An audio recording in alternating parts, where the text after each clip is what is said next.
Welcome, everyone, to the Tuesday edition of Minions of the Zoo. I'm your keeper this evening, Skep, Tock, and with me I have Minions Prospero. Hello. Johnny Hellcat. Hello. And the Harry Channel. Good evening. We're expected to be joined by Blind Pressed later this evening. So I hope you're all well, as Daisy Cousins would say. It's right as rain. So has anything changed in the last week? Yeah. I feel like we're in exactly the same place we were this time last week, except the Russians are a little closer to Kyiv, and the stories are stupider. Yeah. Things have changed. Yeah, I mean they have. I mean, well, what has changed? Inflation's worse. Attitudes have changed. Yeah. The new normal is a different new normal.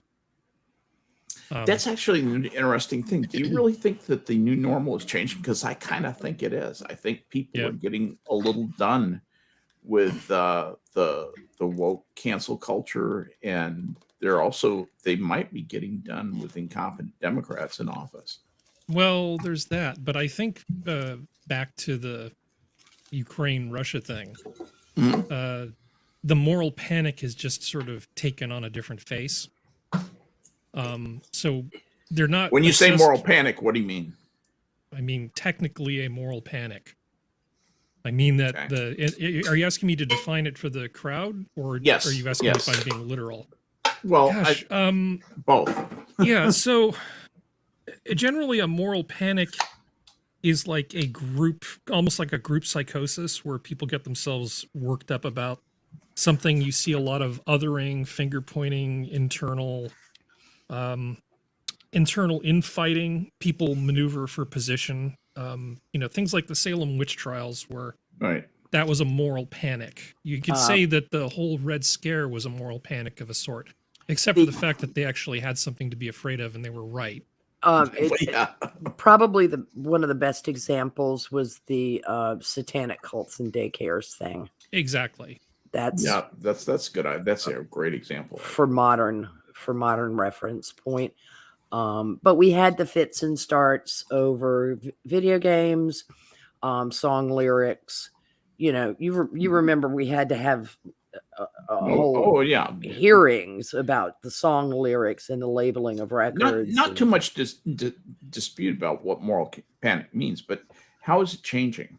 And I agree with you. I think it is. How do you think it's changing, though? I'm just interested. Do you want to go first, Prospero?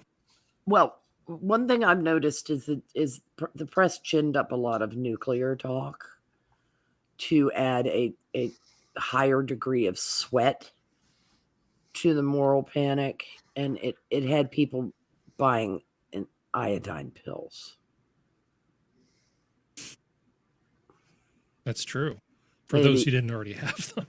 But I mean, you would, wouldn't you? They're about 2 feet from me right now on my desk. I was just going to say, I can walk across the room and get mine. I don't have any because I've always pretty much decided I was hosed, no matter what. I have iodine, but not iodine tablets. You have tincture of iodine for to put on skin knees. Yep. Yeah. I just like to rub some shellfish on my neck. Yeah, but that's great. I think that sounds like you've got a drawer full of shrimp shells. But you already had people anxious about that, and then the European press and the American press and Canadian press, everybody had to start. Oh my god! About and when people are running around hoarding iodine pills like they were hoarding toilet paper, you've got to panic. And I'm like, okay, who's playing the long short game on the iodine stock? Well, I think there's a panic, but I don't think that's the moral component of it. The thing I was thinking of was the ridiculous behavior. So harken back to the ACLU would defend the right for the Nazis to march in Skokie. Yes. As a fairly famous thing. The ACLU, for the longest time, said, no, we're not going to yield on civil liberties. It doesn't matter how reprehensible the people are. And about 5 or 6 years ago with the whole woke thing, they said, well, no, we're not going to defend bad people. We don't defend Nazis. We're perfectly happy with you punching them and keeping them from talking. And our principles mean nothing to us now because we've now compromised them. Yes.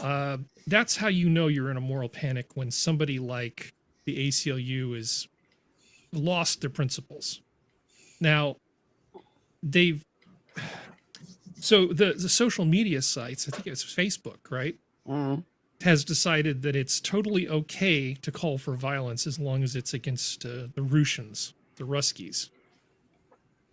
This is like, well, we just got through with this whole thing about how calls for violence were wrong, and they are. I mean, if you look at free speech, there's very few things you can't do. Calls for violence are wrong.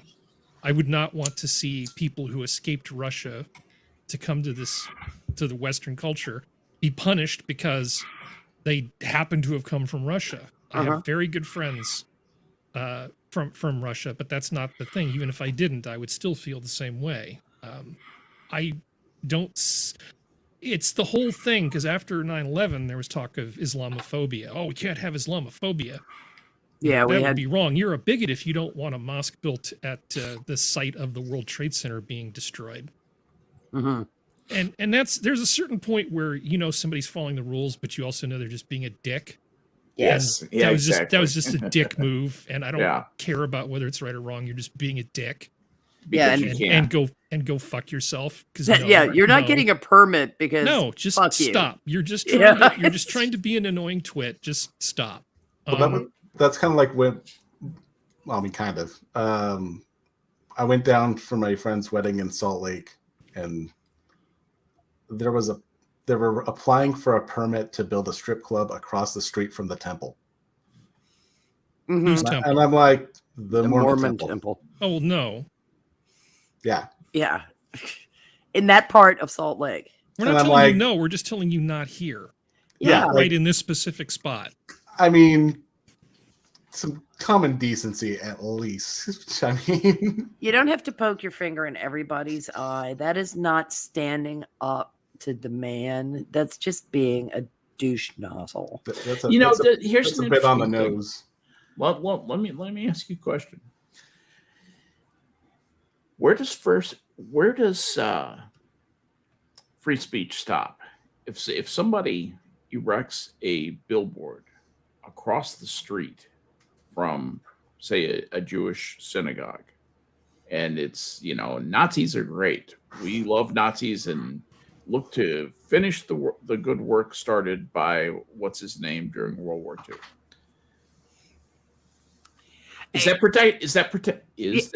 It's narrow, yes or no question. This is not a narrative question. Who permits? Yes or no question. Yes or no question coming up. Is the yes or no question is, should this be protected speech, assuming that all the legalities have been subscribed to? Yes. Okay. I'm not sure. I think, certainly from a constitutional perspective, it is. Yep. Now, once you get down to the local level, we have lots of examples where, for the purpose of sort of civic planning, we allow at the local level there to be more control. You can't just put whatever business you want in whatever spot you want. Why do you have that?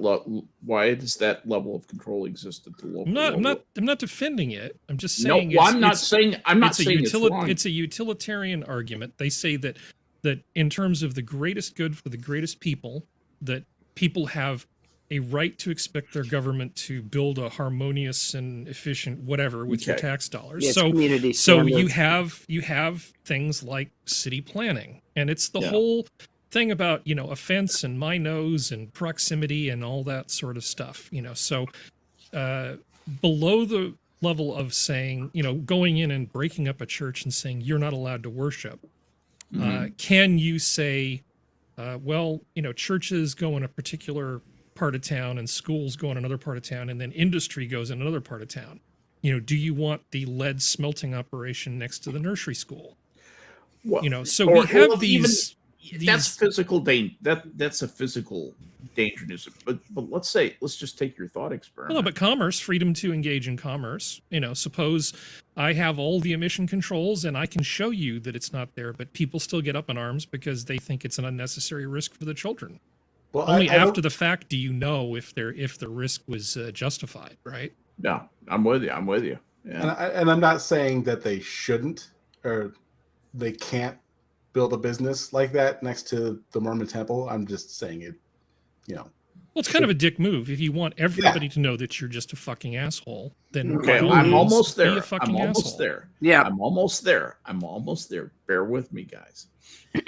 Now, let's say that your religion has as its central tenet the idea that it's a good thing to kill members of the other religion, because I know a religion like this, where it says in their central tenet, their book of faith, it says that it is a good thing to kill members of this other religion and calls out that religion by name.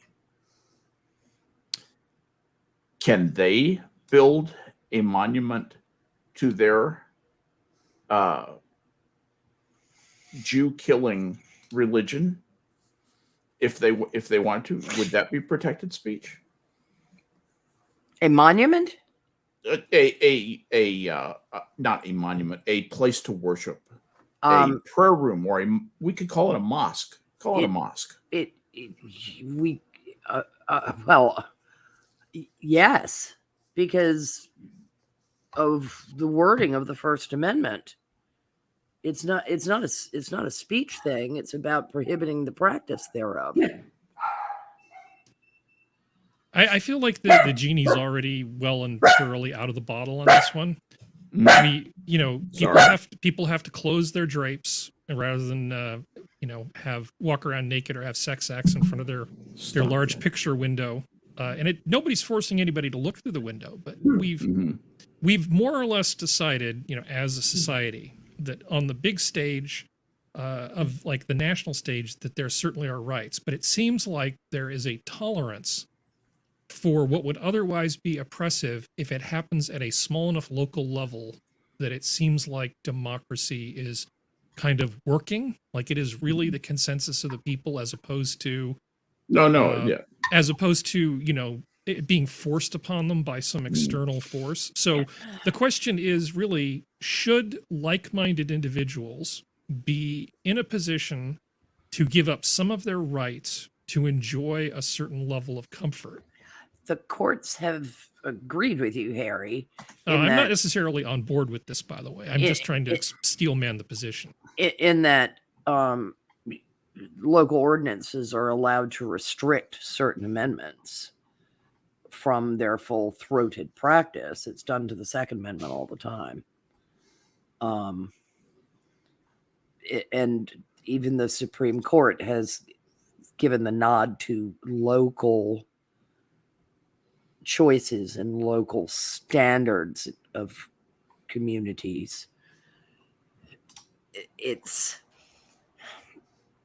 okay. I mean, as far as what the government can do, they're restricted from interfering in the construction of a house of worship. Usually, unless there is a zoning problem, as in, no, you can't build it on Love Canal. I'm really trying to frame this as an equal protection because I'm about to flip it on its head. Yeah, equal protection's the toughest one to try to establish. So go on. I want to see where you go with this. Okay. The equal protection is actually fairly evident here because let's say that you say, okay, I'm building a church where religion A hates religion B, and they state in their book that it's good for members of religion A to hurt or kill or whatever, maim members of religion B. Now flip it. So religion B is religion A. Flip Judaism and Islam. If a sect of Judaism came up and they said out and out that they thought it was a good thing to kill Muslims, do you think that would be tolerated to the same extent that mosques are tolerated currently? No, not at all. Not either. Not in the current zeitgeist at all. So there is no equal protection at all. These assholes are doing what they want to do. Well, yeah, they are. And it's, I mean, part of it has to do with an overwhelming amount of ignorance as to what is in the foundational book of the aforementioned religion A. Yes. There is an enormous amount of tequila that has gone on, that has been swallowed whole by civil libertarians, particularly on the left. It's like, oh, no, they don't really mean that. Similar things were said about the book by the guy with the thing with the killing in the 30s. Mm-hmm. You know, oh, he doesn't really mean that. You know, that's some kind of metaphor. Yeah. Who cares about Alsace-Lorraine? Right. Yeah. Who cares about Auschwitz? He didn't really mean that. You know, what I think should be done versus how the law is established. And in all good faith, pardon the pun, the First Amendment was written because of historic problems with the free expression of religion within the Christian world, Judeo-Christian world, where Jews had been encouraged to just be somewhere else, and a fair number of Protestant denominations had been encouraged to just be somewhere else, please. As in, you're not going to build a church here, and the tithing to the Church of England, that kind of thing. So it was a big thing for Jefferson. How so? The free expression of religion. Virginia had the first Religious Freedom Act. We're not going to be Massachusetts, they cried. Yes. And as a result, there was a fair bit of immigration here. And there had been established churches for dissenters throughout. There were even utopian movements in Virginia. Virginia was really a happening place back in the. Well, yeah, but there was like a Presbyterian congregation that settled in Williamsburg and built a church, but they were still required to tithe to the Church of England, as well as any giving that they would give to their own congregation. That's what was done. Yes, you can build it, you can worship there, and you can tithe to your own church, but you're going to have to tithe to us too, because we're the religion of the state, under the crown. And that began to break down. You know, this colony was not settled by a bunch of people of very similar mindset the way Massachusetts Bay Colony was. No, that's for real. People think that the white people all came on one ship and did everything the same way. They did. No, the motley crew of people that showed up in Virginia and continued to be a motley crew of people. Entrepreneurs and criminals. Each of them with their own family mayonnaise recipe. Yeah, absolutely. Down on a little card and sewn into a garment. Like, yeah, absolutely. Lost or taken from them. Everyone claiming they made ranch. This is your dowry. Yeah, but the peculiar thing is Massachusetts Bay Colony. One of the reasons Rhode Island was founded was because of people being basically dragged out of Massachusetts Bay. They were Colony. Rhode Island was the miscreants, the ones thrown out of Massachusetts. They were the dissenters, and Roger Williams set it up as a welcoming colony to dissenters. I mean, it was so nasty that the Puritans would drag Quakers by wagons across the border and leave them in Rhode Island. Oh yeah, I mean, Newport, Rhode Island was go to Newport and see the world because you'll get impressed. Yeah, quite literally. You'll be in the Navy. I wondered if that's what you meant by impressed. Yes. Yeah. A bit like the docks in London. The Barbary Coast. Yeah. Or you'll get shanghaied. The San Francisco. What a great town. Next thing you know, you're in China. Well, it's more like the little sign. It goes, like 3 months later. Mm-hmm. Yeah, 3 months. 3 months later. You're literally in Shanghai.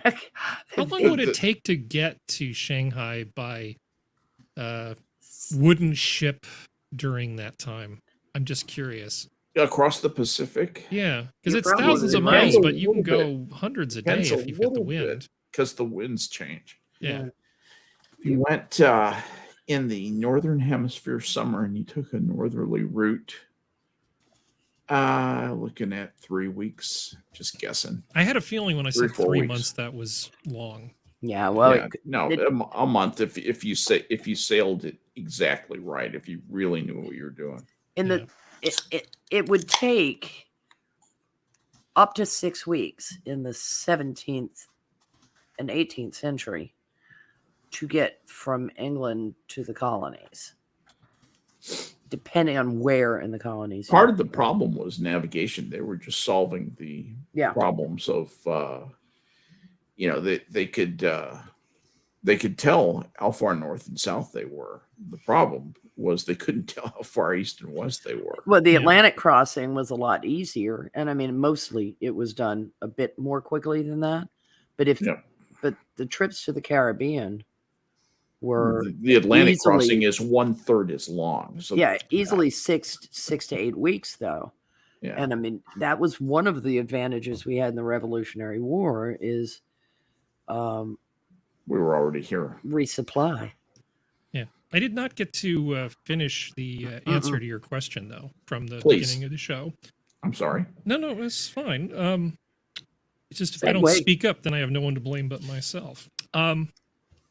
As far as like the moral panic goes, this whole thing about pouring out Russian vodka you've already purchased, Russian restaurants are seeing a huge decline in people going to them.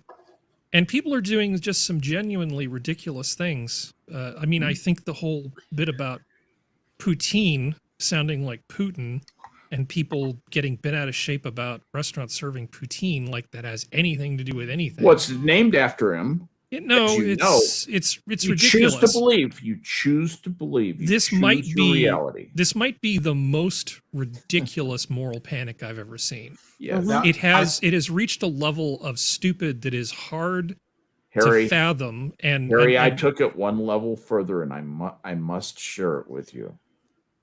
You know what I've been doing today? You removed your Cyrillic tattoo. What? No, even went farther than that. I lay around, was real lackadaisical, because I'm not rushing to do anything. Oh God! Lol. Boo. But that's how much I care. People. How I roll. This whole thing where we're running around taking Russian private citizens in the U.S. and the UK and seizing their assets because we can.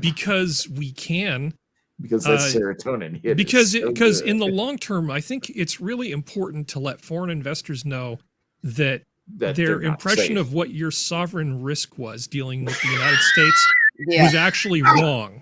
Exactly. Well, because that's a very specific term, and I'm using that in the technical sense just for anybody who's there. Sovereign risk is a big fucking deal. And it's letting investors know that when you come to our country, your private property exists at our whim. Yeah, is a horrible idea. It's vulgar, and it's like they discovered that asset forfeiture was getting some really negative press when done to U.S. citizens. Maybe they could sell it to U.S. citizens if they did it to foreign nationals, and it is revolting. Well, what right do we have to criticize other countries when they do it to our citizens and our companies who are in international agreements? We basically are ceding the moral. Excuse me, thank you. Royal moral. I was talking to a guy about a specific type of keyboard switch called a Blox Royal, and I've said the word royal way too many times today, so sorry, it's kind of stuck on my tongue. But you see what I mean? We are own-goaling ourselves really badly. The strategic thinking is gone. And all we have is this tactical fantasy. It's pretty terrible. I can't think of another instance where we've been quite this stupid in this particular way before. It's tantrum behavior too. It's gross. You know what you can do to fix this? Go out there and hug a Russian. Don't mind if I do. Do I get to pick which one? Yeah, I was gonna say. Because if it worked for the Chinese with the coronavirus thing, it can work with the Russians. Yeah, it worked great in Milan. Yeah. So what does everybody think of the Russian, the new best friends forever, Russia and China? They're not best friends forever. They're best friends for the moment. Yeah, this is like somebody who didn't get to go to the prom with the person they really wanted to, but then decided I'll just go with Agnes because she's easy. You know what's really funny though is reading that essay that Kurt Schlichter wrote, where he said that China was the main enemy, and Russia was a shell station guarded by Paul Blart. He's not wrong. I don't know if I'd want old Vlad to hear that description. But yeah, pushing Russia toward China, that's another great strategic move. Just great move. I mean, it's not going to last. They've been giving each other the hairy eyeballs since before the Cold War. Because they share a border, kind of. Yeah, I don't see where we have... I mean, we may have a moral obligation, but I don't see where we have a legal obligation as far as Ukraine goes that would justify us seizing the assets of Russian people, especially ones who've lived here for a long time. Yeah, we don't. This doesn't make any sense to me, and I'm not soft on the Russians at all. And I'm very much enjoying watching their tank-on-tank warfare model meet the 21st century with the Javelin missile.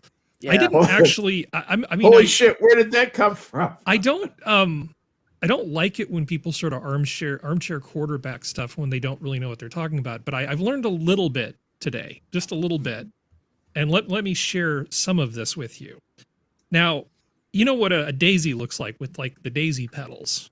Yes. So imagine, if you will, looking down at a Russian tank. They're smaller and lighter because in a tank-on-tank battle, you want to produce as small a target as possible. The Javelin missile doesn't really give a shit about what size your tank is. No. It will find you. So getting rid of your armor, getting rid of some of your armor and trying to be faster and lighter and more numerous is not a good model for what's happening right now. I think it's safe to say the Javelin doesn't give a damn about anything. No, it doesn't. But they have an autoloader on the Russian tanks. And this autoloader essentially means it's like it's like a revolver almost. So they've got this circle of shells, and it can turn and then load shells automatically into the big ass gun. and then fire at things. And they have different types of munitions, and they can select them, and it increases their rate of fire. In the M1 Abrams, we use a 19-year-old human male to load the big-ass gun.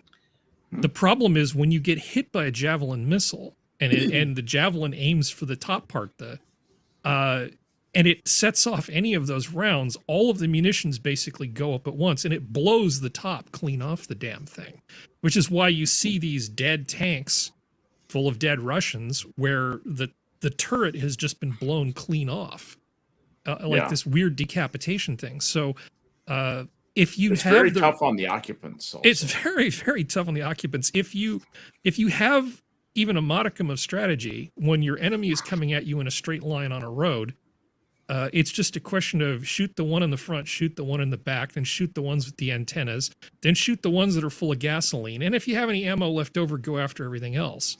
Yeah. But you can kind of stop it dead in its tracks if you have decent tactics and they don't just get out of the tanks and come running at you. Because the best defense you have is a strong offense against the teams of people that are firing the javelin missiles. You need to make it unpleasant for them. Yeah, it's the Russians have come against asymmetric warfare in the form of some guys roaming around in the woods carrying automatic weapons and shoulder-mounted missile launchers.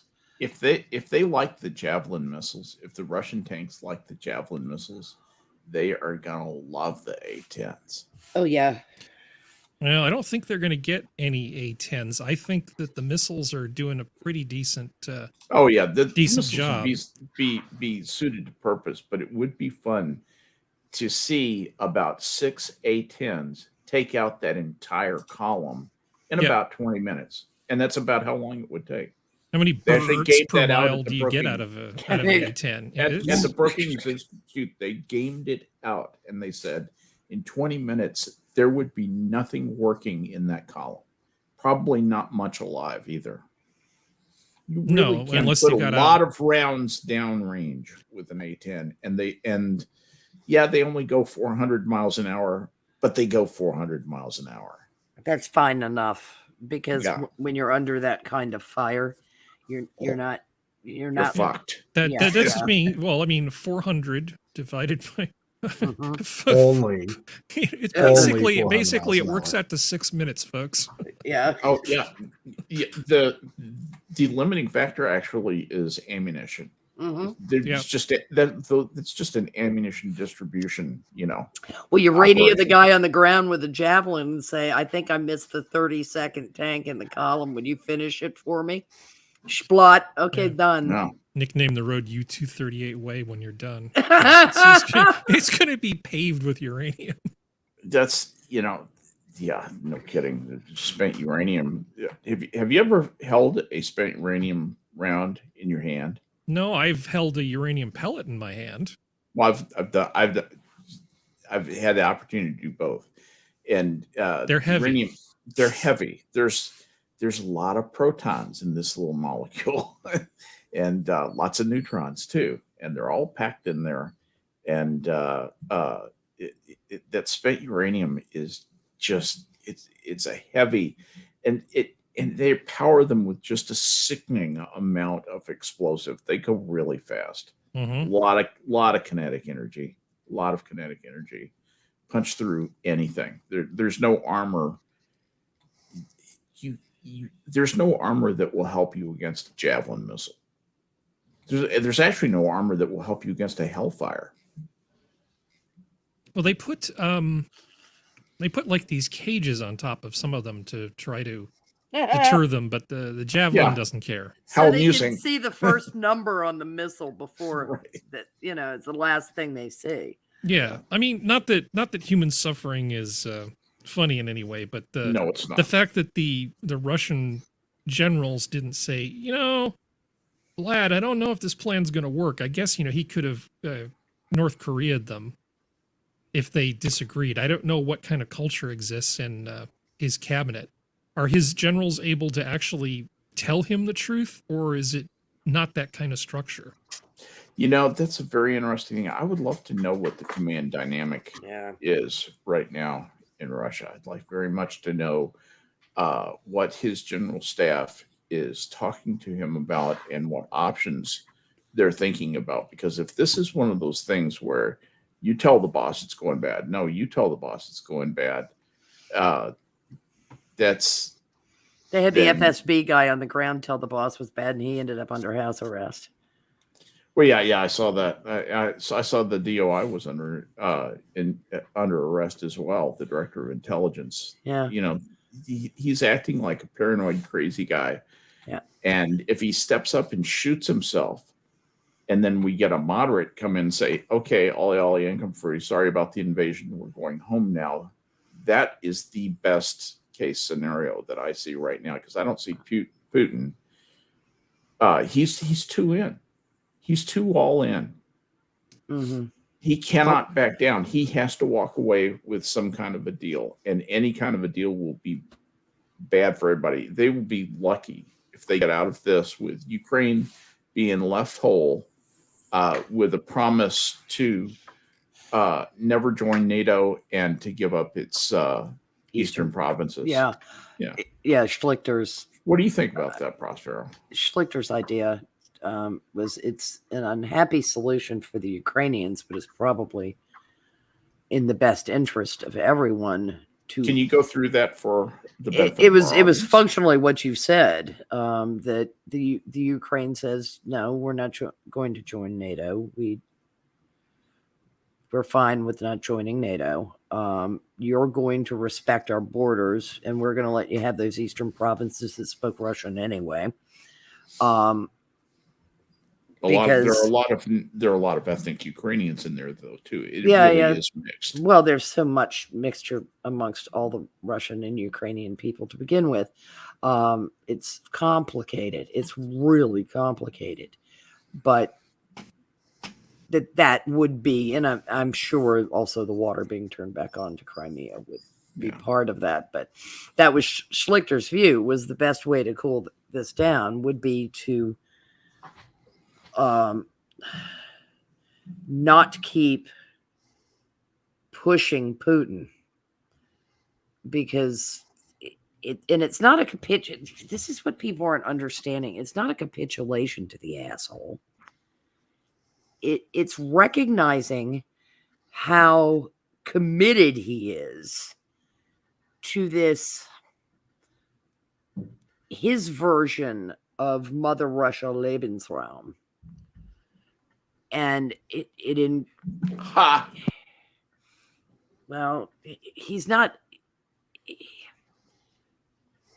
the czarist in him wants highly traditional Russian areas to be Russian again. I mean, he wants the whole of the Ukraine, but he might settle rather than keep taking the financial hit and the hit that is occurring behind his back. He's got to, if there are rumblings behind him, he's going to realize he's in a lose-lose situation if he pursues. It just depends on whether there's rumbling behind him or whether there's nothing but a bunch of yes going on. Particularly by, his behavior toward the FSB and the DOI guy. If he's going to go Stalin on them. Whether it's going to be a meeting that you walk in with 3 and then only 2 of them walk out. Yeah, if people begin to be erased from pictures. I really do wish he'd skip to the bunker part, but I don't think that's going to happen. He's not as insane as he is obsessed. He's like a sane version of obsessed. Well, people use the term insanity far too loosely, and yes, I know you know that from what you're saying. Yeah, people because they cannot conceive of something think that it's insanity. Well, they don't. They're not thinking at all about how Russian historical leadership has behaved, and that how central the Ukraine is to Russian history. I mean, I use the term, and I hate using it because it's kind of befouling romanticism, but there is a romanticism to Putin. And that Mother Russia... What is that romanticism? What is that romanticism? Yes. I'm sorry to come back in on the glory of Russia. Oh, okay. The glory, right. Okay. The glory of romantic Mother, dream. Yeah, the glory of Mother Russia. His reclaiming former glory and greatness, basically. And he wants to be a czar. His admiration of Alexander III is at tell. You know, the last Alexander II. The last big elbowed czar. It is a very, it seems backward to people, but it's peculiar, and also allowing Putin to save face, because there is that Eastern element to Russia as well as the Western element to it, and disgracing the man in public on the public stage won't be tolerated. He won't permit it. I was actually not kidding about Alexander too. If you think about him, he was the one who freed the peasants, you know, on the land owned by the cognoscenti, the ruling class. He was the people's czar. Yeah. Wasn't he like mid-19th century? Anyway, he was known as the builder, the liberator of people, and all that. I at least remember that from Russian history course I took. And I think Putin really seems you know, he wants to be the guy who made big moves, and the only big move he can make right now that brings him, you know, some financial gain is essentially imperialistically taking over what he views as practically Russian territory anyway, the most Russian part of the Ukraine. Yep. So,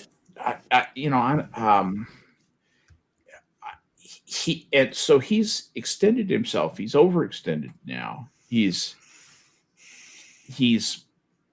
you know, poised to go down as a real big time mass murderer. I mean, he's poised to take his place alongside Stalin and Lenin and Pol Pot and the group, and adopt. You know, he's going to kill a bunch of people. He's already killed thousands of people. Yeah, but he hasn't killed 10 million plus people. I mean, he's working on it. If he gets desperate enough, he could do it. He looks like a solid prospect, Harry. Because, you know, he's having a tough rookie year, but, you know, so many of them, you know, Lenin had a tough rookie year, and he really came into bloom, and then Stalin took to the next level. I've got good hopes for this guy. I think he can kill millions. Yeah. Well, he the trouble is the anti-tank weapons have screwed everything up, right? Yeah, which leaves him with very few options. The whole air power thing isn't working out quite to his satisfaction either. So really, all he can do at this point that's still even sort of within the realm of international law would be just to shell the ever-loving crap out of a bunch of cities that just happen to be adjacent with artillery. He has the ability to get artillery close enough to cities to just shell the crap out of them and just destroy them. I was going to say, he can cause a lot of pain with that too. He can cause a lot of pain with that. If he starts shelling the neighborhoods, let me tell you, I mean, if he starts killing hundreds of thousands of people, I think the West will act. I really do. I think they'll move on this guy. I don't think we can not. Well, he's a nuclear power. I think we're already doing about all we actually can do. I mean, that's an interesting thing. What can we do? Well, there's a long history of the Russians giving weapons to the Cubans, and then the Cubans giving them to the Sandinistas, et cetera, et cetera, et cetera. So we've already sort of established that it's totally A-OK for superpowers to fight proxy wars through these indirect means. But it's pretty rare for superpowers to literally go head-to-head. Deterrence is a real thing, and I don't think he's insane. Till it's not. It's a proxy war till it's not. Well, we haven't had superpowers go literally head-to-head for a while. I mean, there were actually Chinese troops in North Korea, right? Yeah. But I think was China a superpower at that point? I don't think they really were. No, not at all. They were what was left of China after the Japanese got through with them. They had a poorly trained peasant army of, 3 million men, whatever it was. It was some absurd number. Yeah, as far as I know, huge. I mean, it's all fine until everything goes to shit when two superpowers actually go at it. Now, I think two superpowers going at it when it doesn't involve any of the native soil might still be okay. I mean, as long as they're not stepping 1 foot inside each other's borders, you might still not see the escalation. But even if you drove them out of Ukraine, you can't just follow them to Moscow, because that's where mutually assured destruction let me ask my question in a different way, Harry. Sure. At what point does Putin say, you know what, y'all are right, I'm gonna pack my shit and go home? What will make him do that? It depends on what he wants, and I don't know the answer to that. If all he really wants is a decisive enough victory and to get that portion of Ukraine, he can cut a deal anytime he feels like. And it would be good for him to do it sooner rather than later, because he'll look like less of a bully internationally, and there'll be less of a chance that the Ukrainians might convince themselves they can win. Because ultimately the Ukrainians will not win. You're putting forth the full on utilitarian. He's a rational actor. Yeah, but it just depends. Yeah, like it depends on what he wants. Is a partial victory better than? I'm not sure Prospero is putting that forward. Prospero, don't let me put words in your mouth, but I think you're saying that he's boop shooby. No, I'm not saying he's lost. I'm saying his designs are reactionary. What are his designs? What do you think he wants? I think he wants to reunite traditional Russia. Well, will that stop? Because traditional Russia includes Sweden, hon. Not that far back. It doesn't matter if he does it all in one fell swoop. All he needs to do is do some. And honestly, he can do that right now with what the Ukrainians are willing to give him at the negotiation table. He just has to make forward progress, because he knows it's not going to happen within his lifetime anyway. Doesn't matter. In 30 years, he'll be remembered as the guy who started it all. The guy who started the rebuilding of the Russian Empire. Yeah. It's only been since the 10th century. It's not really been that long. Not in the big scheme of things. Not in the grand scheme of things. It's Alexander the Third, by the way, that he admires, not Alexander the Second. No, I'm saying he acts like he admires. You did not hear what I said. Oh, okay. He acts as though he acts more like he admires Alexander the Second. Yes, I know famously I saw the thing, Alexander the Third, and I thought, it's really more like the peasant liberator guy, the great unifier of the peasantry. Alexander the Second is what I think he really thinks more about. Yeah, and maybe he doesn't know one czar from the other. He's apparently not particularly well schooled in history.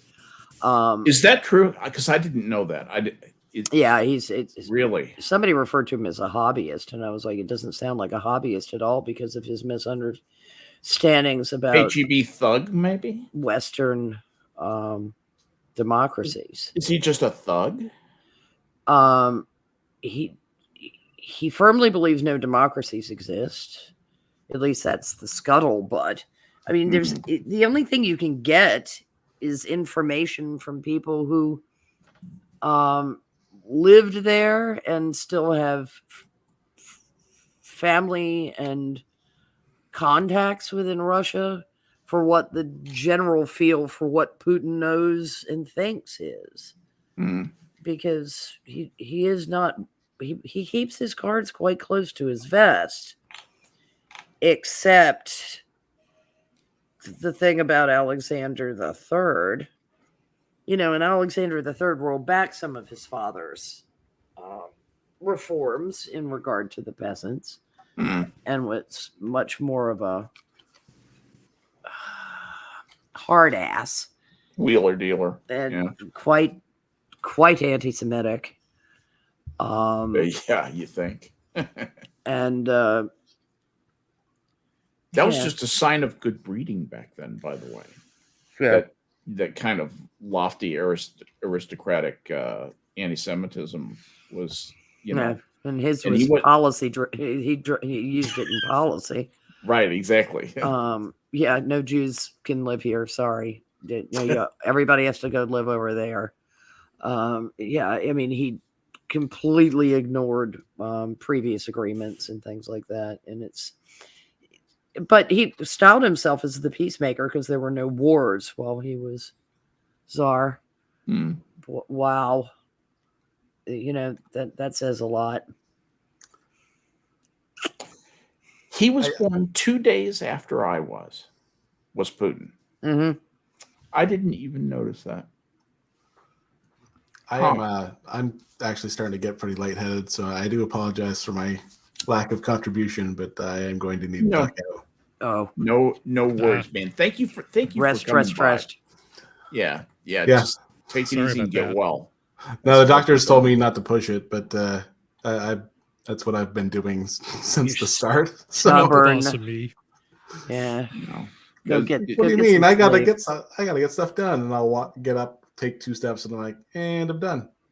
Yeah. So, yeah. But yeah. No. Take it easy on yourself. Get well. That's the most important thing. But thank you for coming on and being part of this tonight, Johnny. Seriously. All right, no problem. You guys have a good night. Feel better. We'll do it again soon. Bye-bye. Night. Definitely made a good decision sticking it out for Omicron over Delta. Yeah, he did. It would be,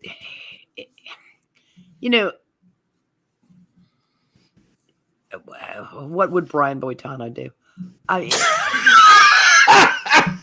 We're in Where did that come from? I love it.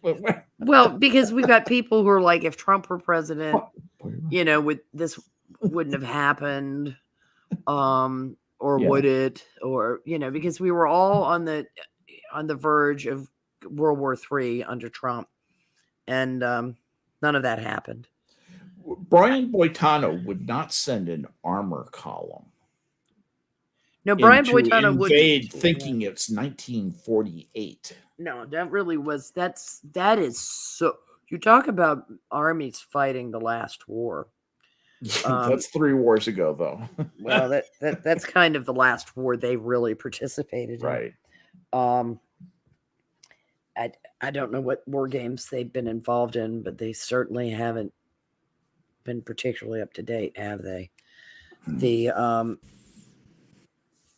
embarrassment on the world stage is going to become a thing. Everybody's noticed he's not using his aircraft, particularly at all. Gee whiz, why is that? Of course, some are like, well, he doesn't need to. It's like, if he'd wanted to make a decisive statement, he'd have used his aircraft, but instead he sent tank columns. They got bogged down. And evidently by dudes with javelins on their shoulders. Yeah, it's the stealth characteristics of the tank were not sufficient to hide from the javelin missiles. Yeah, they're so stealthy. A column of 40 tanks is just, it's so quiet. One can hear the birds. The there's a giant magnetic thing. I wish somebody were the... thinking though, like Trump right now on the world stage. I wish they were thinking, all right, we need to hammer out a deal. And I understand neither one of you are going to be completely satisfied, but we're going to do this. Half a loaf is better than none. Well, that's how you know it's a deal. Yeah. It's not really a deal unless everybody walks away feeling just a little bit annoyed. Right. And it's fine to feel a little bit annoyed if one guy gets to save face and the other guy gets to hold the majority of his territory as a country.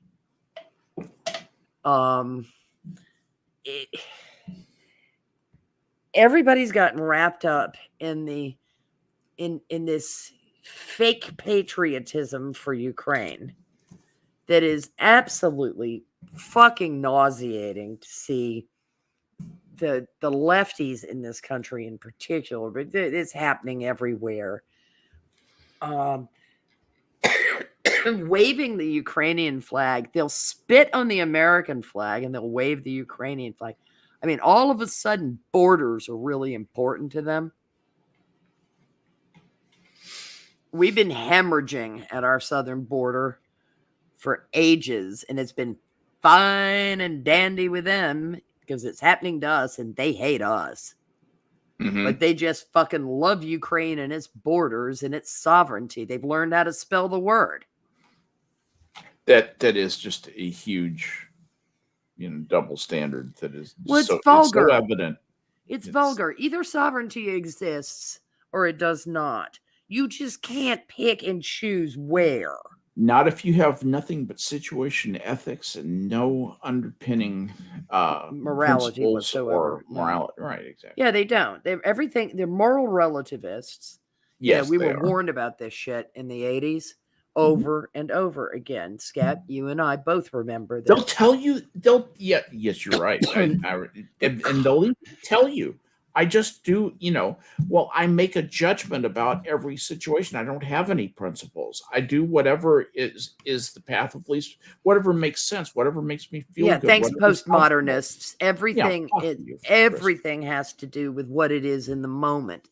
I mean, they've made it to the point that it's like existential morality. It's the weirdest thing on earth, and it's nauseating. It's like being buried alive in Camus books. Well, it really is. It's like being forced to read The Stranger again. And really, if y'all had... Oh, Christ, what a nauseating book that was. It's worse in French, hon. I'm sure it is because the nuances are more subtle, perhaps. The whining. The ennui really comes through. Comes through full strength. But, oh my God, it's... If you want to know what The Stranger is like, it's like an entire novel written about one line in a Johnny Cash song. I shot a man in Reno just to watch him die. And that's just fine because I didn't really feel upset. Maybe I was supposed to feel upset. I don't know. Should I have felt upset? I don't feel particularly upset right now. All I know is that I'm very unhappy because I can't decide whether I should be upset or not. Huh? This is the way these people think. Yep. They'll jail U.S. citizens and not even consider giving them a trial for months and months upon end and not find anything morally objectionable to that. But if you say you one ugly bitch to somebody on TikTok, they think that person should be, hung. Wow. They're children with voting rights. And many of them... Prospero, you ready to be horrified? Strap in. The Parisian newspaper, Le Monde, which is it's the New York Times of France. Do you know what it ranks as the #1 book of all time on its 100 greatest books? Oh, please tell me it's L'Étranger. L'Étranger? Yes. Yeah, of course. Yeah. Of course it had to be The Stranger by Camus. Oh my God. Nietzsche was right. God is dead. Oh my goodness. Yeah. And it's like all those people running around thinking Nietzsche was a nihilist. Nietzsche would have beaten Camus to death with a baseball bat for that book. Well, it's just like the second one is In Search of Lost Time by Proust. And the third is The Trial by Kafka. All right, they've got one that's of value because if people don't know the trial is awesome. Yeah, if people don't know what the trial is about, if you understand the meaning of In Search of Lost Time is where we get the Recherche de Printemps Perdu. Yeah, remembrance of things past, right? Yeah. Exactly. Mm. Hey, and I almost said that right. Sure did. But no, guys, it's interesting. The seventh is where we get the first American, John Steinbeck with Grapes of Wrath. Really? And of course it is. Of course. No other Americans. Well, of course. Was Beckett American? Beckett was English or American? Waiting for Godot. Samuel Beckett. Beckett. I didn't know. I was just going to say he was played by what was it, Peter? He was an Irish guy. He was Irish. Yeah, I had to look it up. Yeah, should have known that. It's sort of right along there with Joyce Kilner wrote Trees. I can't remember. Yeah. James Joyce. Yeah. James Joyce wrote Trees. That's the James Joyce version. I think that I shall never see a book as unpunctuated as Ulysses. It's a Shelley Berman joke. Yeah. The joke is the mistake the James Joyce for Joyce Kilner, and they're talking about James Joyce. They say, "Oh, I thought James Joyce wrote Trees," and then somebody said, "Oh, well, yeah, that was silly. That was Joyce Kilner." And I said, "Who's she?" and ruined everything. That was basically how not to make small talk at a party back when people read. Joyce, okay. Anybody going up the New Jersey Turnpike who looks at the rest areas through a particular section would be most confused because there's a Joyce Kilmer rest area and a James Fenimore Cooper rest area. Great literary figures. Of course, if you're coming south, the first one you hit is Vince Lombardi, and that's what North Jersey values. A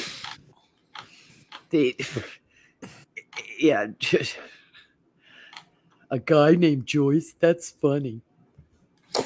Shelley Berman served in the Navy. I didn't know that. So did Thorne Smith, but I think they kicked him out.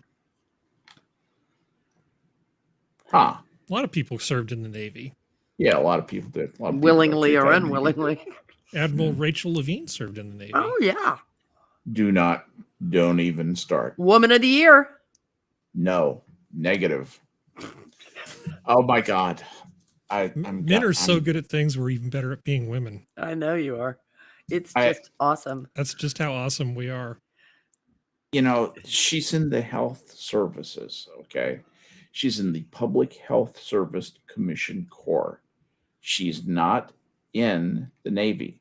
They have uniforms, and they pretend to have rank. And according to the Uniform Code of Military Justice, they do have rank, just like everybody else. When you see Rachel Levine with her thick Commodore braid, her flag Commodore braid, and her 3 extra fucking stripes, and then that medical device above there, know that it's just a person wearing a uniform. It's a doctor, it's a dentist, it's a nurse, it's a whoever, but that's all it is. Mm-hmm. That is not the clothes make the woman. Navy person. The woman. That creature is not in my Navy, has never been in my Navy, will never be in my Navy, is not even related to anything having to do with my Navy. Well, to be clear, I don't care. I don't even necessarily care if Levine is in the Navy or not in the Navy, because I don't have a dog in this particular fight. All I don't like is sort of the made up valor or honor. It's the fruit fake salad. Yeah, the fruit salad. It's all the sort of the fake stuff. It's like, if you made it to be captain, that'd be awesome. I mean, do your stuff. Don't really care about your genitals. Really not all that interested one way or the other. But it's the fact that we're holding this person up that means, okay, now I have to make fun of you. Yeah, well, yeah, you've just never quite seen people lose their shit over the Surgeon General the same way. Let me tell you why I'm reacting so badly. I have a uniform that looks very much like that uniform. It's old and it has just 2 full bands on it. And I worked my ass off for those 2 bands. I know what it takes to really earn a uniform that looks a little bit like that. And it offends me to have her going around with this unspoken representation that she's earned something that she hasn't earned. It just absolutely makes me nuts. Harry. It's when social promotion meets the military. Yeah. And social promotion fraud. won. Yeah, this is fraud. We are sick. I'm looking at the creature's picture in that uniform, and it's just making me crazy. I'd like to see her in an ice cream suit. I'm not going to say what I'm sorry. came out of my mouth. I'm so sorry, but all I could picture was whites would not flatter that figure. Nord Stream 2 pipeline, Nord Stream 2 pipeline, Nord Stream 2 pipeline. Yeah. Not going to say it. Not going to say it. Don't say it. Don't say it. Don't say it. Nope. Let's make fun of the crazy people waving the Ukraine flag and getting all their panties in a knot over a place that they didn't know where it was on the map until 2 weeks ago. It's just over there somewhere. What do all these guys who think we ought to charge in there? They're welcome to go. Yeah. What do they plan to do? They don't. They don't. I mean, we haven't planned to do jack shit since the first Gulf War. Seriously, if you think about it, we actually went into the first Gulf War looking at the Iraq military and treating them as if they were as powerful as legend had, that we were going to face the 5th greatest army on the planet. And we didn't even think it was junior league. We didn't dress down. We didn't show up like the football team that thinks they've got an easy win and takes a drubbing. We went in there with a full force.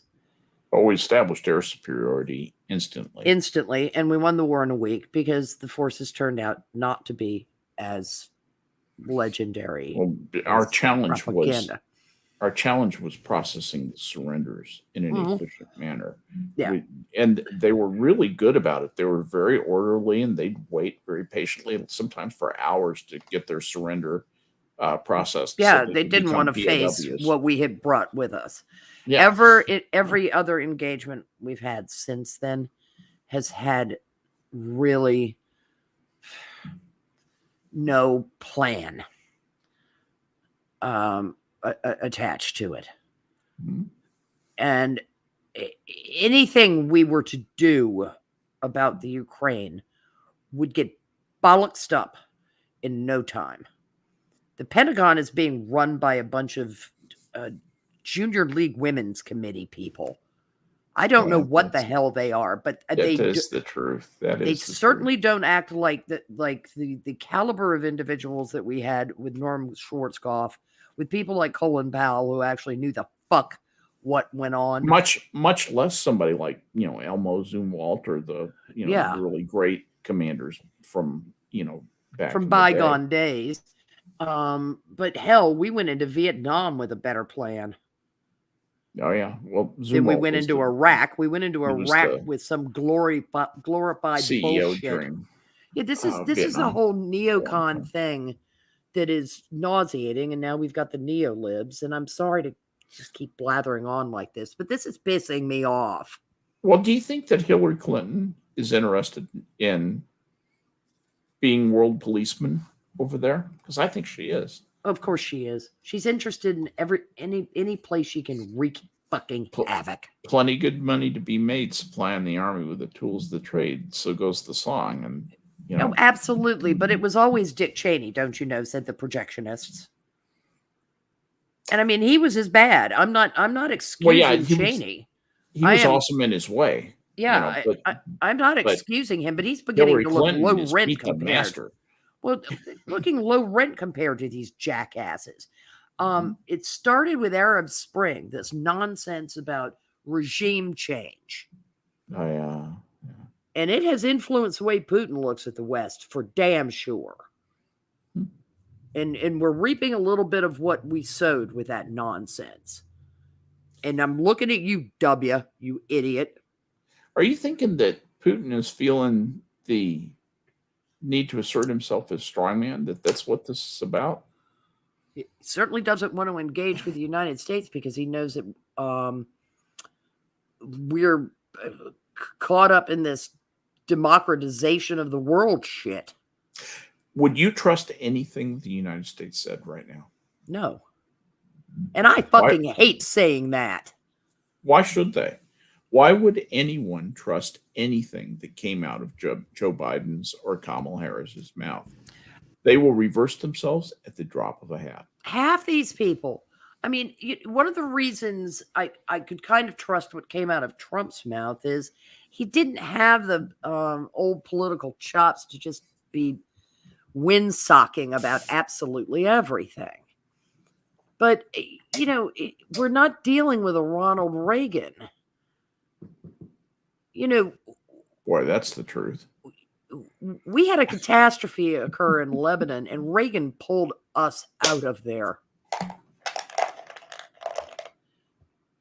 That could have, to some people, looked like we were being weak on the world stage, but it was being wildly pragmatic. Well, you know what it looked like at the time. I was very, very close to that. That was where my little friend was killed. We looked stupid. We looked like idiots for putting an isolated barracks out there with no cover. They were essentially unguarded. Yep. There was one guy standing watch, and his gun was unloaded per standing orders. Yeah, I mean, it was like, come kill us. Yeah. And somebody just put a sucker sticker on their back, and there you went. And Reagan took one look at whatever reason we were there in the first place and said, this isn't worth it. And he was right. I mean, sometimes you just don't go places. There are a lot of horrible things happening in this world every single day, all the time, to all kinds of people. It is a dreadful thing. One of the worst things about growing up and becoming an adult is realizing what horrible, horrible things happen to people. Go to Niger and just watch what happens any day of the week in any town. Yeah. I mean, there is... Or Mali, or Chad.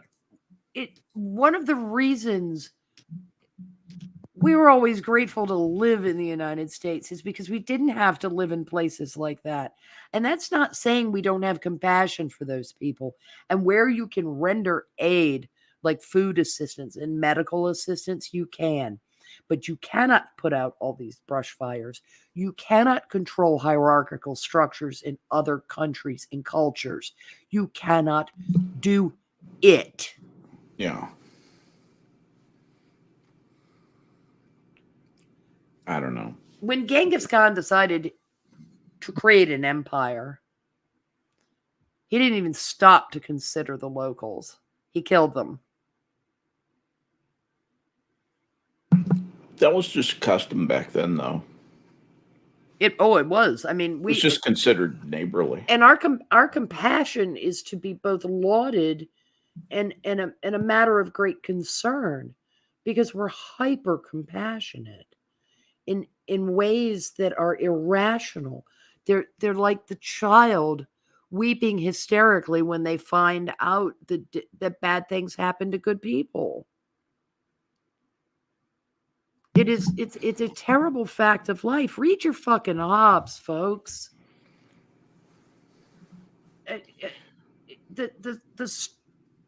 the structure of civilization is what keeps us from behaving like ravening beasts. Most of these fantasies have given up Hobbes and Locke, for that matter, for L. Ron Hubbard. They live in a fantasy world. They want what they want, and they don't really know much about the world. And they've gotten what they needed because they lived in the wealthiest country on earth with all the good things and with a lack of want that is astounding to some gutter snipe in Goa, India. But it's not how most of the world is. Most of the world is living like our ancient ancestors did in before Europe was fully settled. It's dog eat dog, tribe against tribe. Life is short and brutish and terribly violent and no, people didn't even have time. People didn't have time to be sad. Sadness is a very indulgent emotion. They were trying to stay alive. Yeah, and it was an existential fight from dawn to dawn every day. Yeah, and a lot of the world is still that way.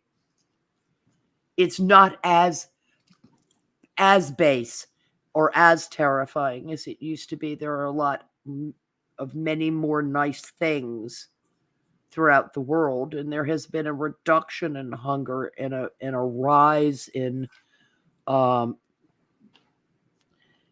average lifespans, even in some countries where there is brutality that would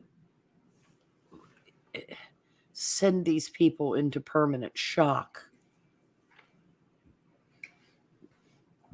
Some of that is going to become very evident, I think, if Putin continues his adventure. It depends. You really better hope this thing gets settled with a deal soon. I really would love to see somebody go in there and just go, okay, what do you want? What do you want? Okay, neither of you can have that. And that kind of leads me to my second big question of the night, and that is, so we make a deal with Putin. He gets his provinces, and he gets to amend the constitution of the Ukraine where they can never join NATO, or without without Soviet unions or without Russia's permission.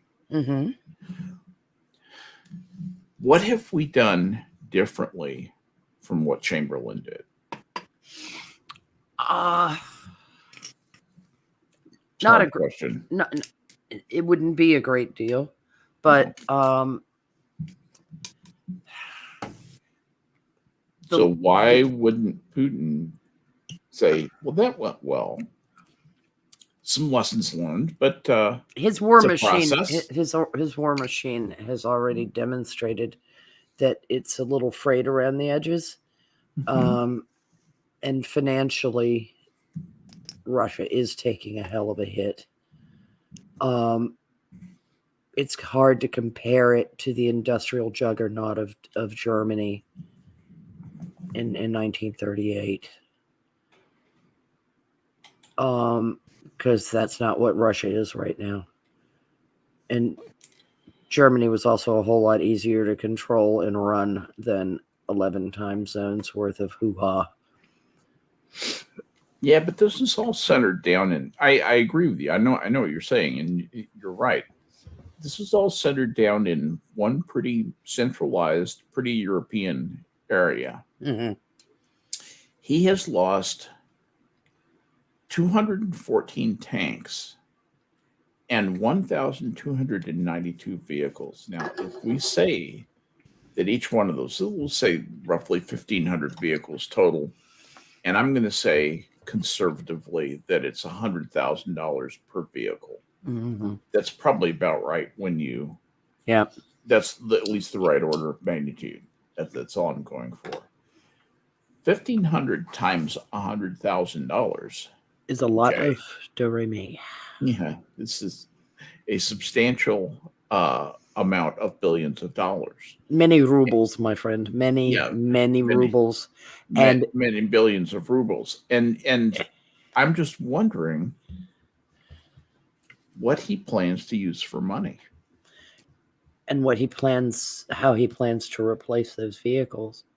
Because what I'm saying is, Kenny, he lost that ship, the one that supposedly, allegedly, he lost that. What was it, a destroyer that went after Snake Island, and then the Ukrainians told them to go fuck themselves. I guess later a missile crew, some small boats basically tempted the ship closer to the shore, and then some guys with a missile decided to a missile battery took that thing out. Yeah, like shot an exoset up its ass or something. Well, it was multiple missiles, I believe. It was a battery of not quite so smart missiles. Okay. Yeah, I didn't know that, but I knew that. Yeah, it had a hole in a boat is a bad thing. Well, especially when it's on fire the next morning. Yeah. Yes.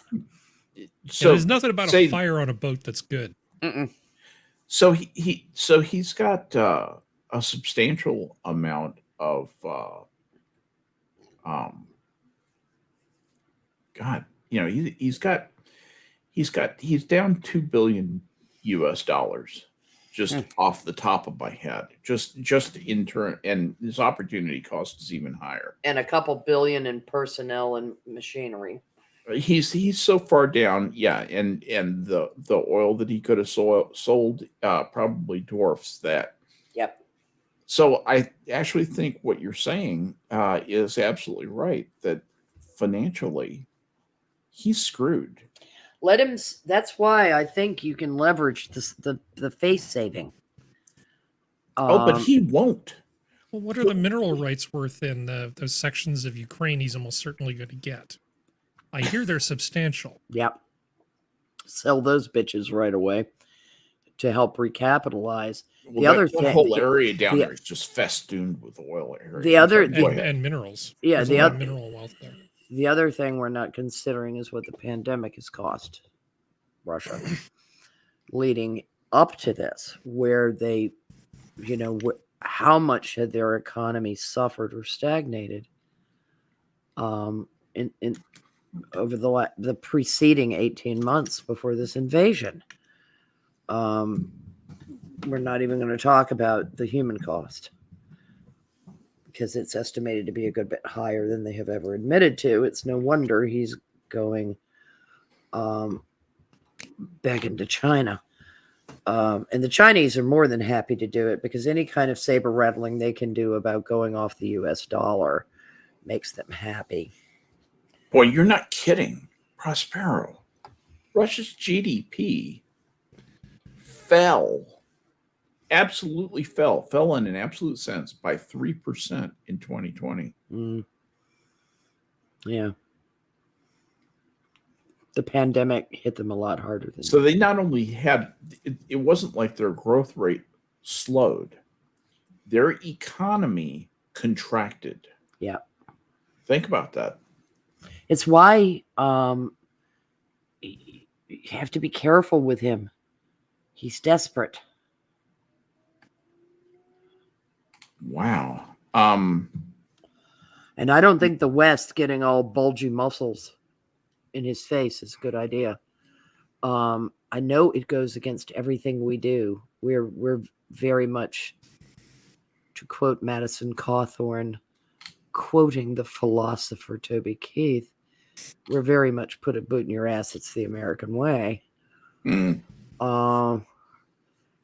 I love the fact that left didn't realize that Madison Cawthorn was joking when he said the philosopher Toby Keith. Christ. Hank Johnson was joking, but Madison Cawthorn wasn't.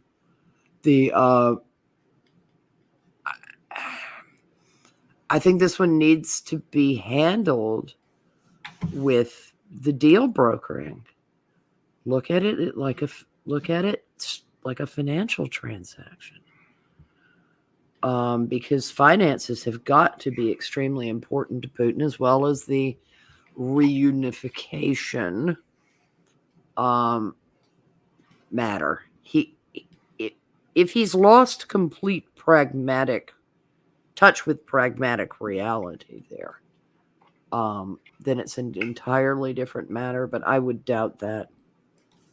I would doubt that that's the case, because that would be a very sudden diminution in his mental state. To assume he's non compos mentis, I think, is a terrible, terrible error. Yeah, I could be wrong. Don't assume that he's mentally impaired. Don't assume that he's not intelligent. Yes. But like I said, with the current moral panic, we're not even allowed to acknowledge that he might be a smart person. Yeah, no. We're not allowed to say anything flattering about him. Yeah, the level of ridiculous is pretty ridiculous. It is. And, we had been in a Cold War with Russia for forever when Reagan and Gorbachev sat down. And Reagan just, basically pissed off Gorbachev and made him capitulate on the world stage, and everybody thought that was going to plummet us into nuclear warfare. And instead, it ended up with Mikhail Gorbachev sitting in a pew at Ronald Reagan's funeral, which will tell you what happens when you treat someone with decency, which Reagan did. He met Gorbachev with all the dignity that his office bestowed upon him. Well, Gorbachev also was smart enough to realize what was happening to his country. But a lot of the Soviet economists at that point realized that we can't build a computer fast enough to get us out of this problem. Yeah, but Reagan was also smart enough to flatter Gorbachev. He did not speak ill of him in public. He spoke of the USSR as our enemy and communism as our enemy, not Mikhail Gorbachev. I mean, Riza hated Reagan's guts. She was always very hard party line woman. But luckily it wasn't up to her. Yeah, but we didn't characterize people like children on a playground. And I know Reagan knew exactly how to play Gorbachev. Well, he did, and he knew what his he suspected what his situation was. Yeah. I think Reagan had begun to suss out the paper tiger nature of Russia at the time. Or Reagan was at least smart enough to listen to people who knew what was going on. Yeah. I don't think Reagan wasn't necessarily sussing on his own. Reagan wasn't necessarily the smartest guy, but he was a perfect example of where principle and determination could get you a long, long way. And he was smart enough to subordinate his ego to the point where he would listen to other people who knew what was going on. That's what Trump could not do. No. And but Reagan was also a reader, and Trump really isn't. Trump's really I'm a business person. I have things to do. Bring me a one-page summary. Right, exactly. Convince me of what I need to do. Reagan was really more, no, I'm actually going to read up on this thing. Yeah, and he also was quite a writer. Reagan was. Yeah. Trump not so much. On paper, Reagan's grades might not have been that great, but I think he was a good bit brighter than he's been assessed to be, just based on his writing and his understanding of the risk board of what the global stage really was. But yeah, he played him perfectly. And it was fine because he also allowed Gorbachev to save some face. But can you imagine humiliate the man? Can you imagine Joe Biden being queried by his Air Force chief of staff saying, well, sir, they had, those Sukhois attacked our F-14 Tomcats. How far can we follow them back? Would Biden ever say all the way to the hangar? No, I think what he would say is Sukhoi. that sounds like an ice cream treat I had once in Well, Rehoboth my Beach. point in saying that is that yes, Biden would just be confused. He wouldn't say, He'd have as said far that as I'm before he was concerned, yeah, that demented. was an act of war. Yes. What those assholes did coming out and paint. If you want to get your ass shot down by an F-14, paint it with attack radar. Mm-hmm. Paint it with a radar that has a signature that says, "I'm a Russian and I'm about to shoot you." Yeah. Well, they've been And you dicking will with get us a for a phoenix up your while. ass. They have been dicking with us for a while, and we've been taking it. And there are times to take it, and there are other times to go, okay, now that this shit's going on, I want to make it very, very clear. Don't fuck with us, because we'll fuck you back. By the way, they shot down both planes on the way back to the hangar. Uh-huh. They did not have to take out the hangar. And you can even watch that on YouTube. It's not great video, but if you know what you're looking for, it's kind of interesting to hear what it really sounds like when those guys are, trying to get somebody locked up on in an attack situation. Yeah, no, it's just not something. Biden, even when he was fully functional, hey, we could go back to 20 years ago, would not be the person I would want occupying the White House in a situation like this. No, he's a committee wonk. He's a senator. He's a weak dullard. Yeah, and he's a committee. Go along and get along. He's a committee wonk. He's got his little area on his little committee in the Senate carved out, and this is what he's really good at protecting because he pisses a circle around it. Mm-hmm. That's how subtle he is.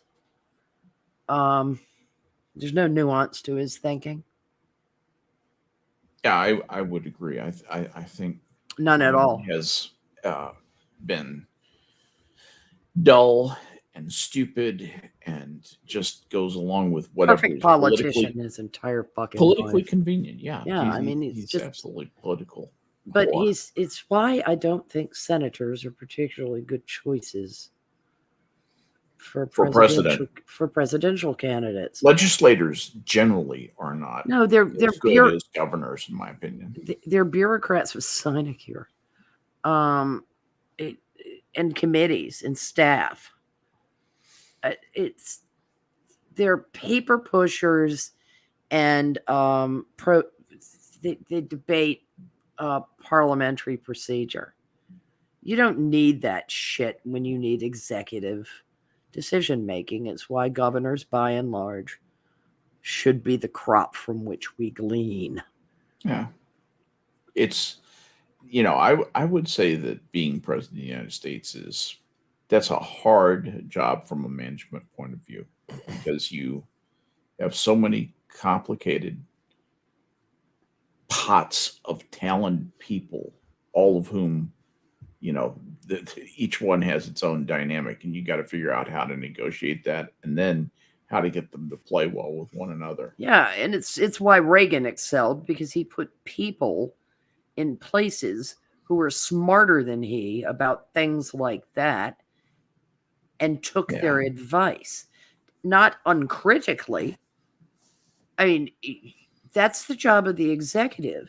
When the CFO comes in to present the company financial plan, you'd hope the CEO starts grilling him on it. Treat him like a hostile witness.